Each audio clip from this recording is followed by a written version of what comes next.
kata kat orang. Kata mencela ni bukan sahaja haram dan dosa besar cela orang, berdosa. Tengok aib badan-badan orang kita cela, berdosa. Kita tengok kekurangan orang, dia jahil, kita cela, berdosa.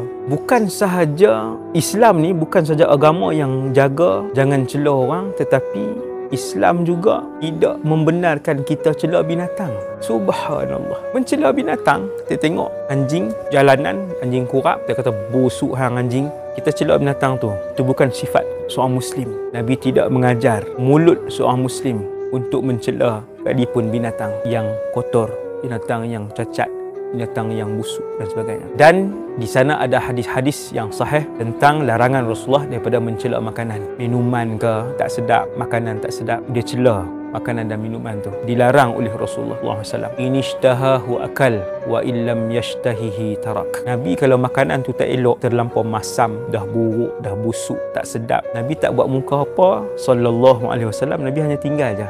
Nabi kata tak, terima kasih. Nabi tak makan. Tapi kalau makanan tu okey, Nabi makan. Begitu je Rasulullah sallallahu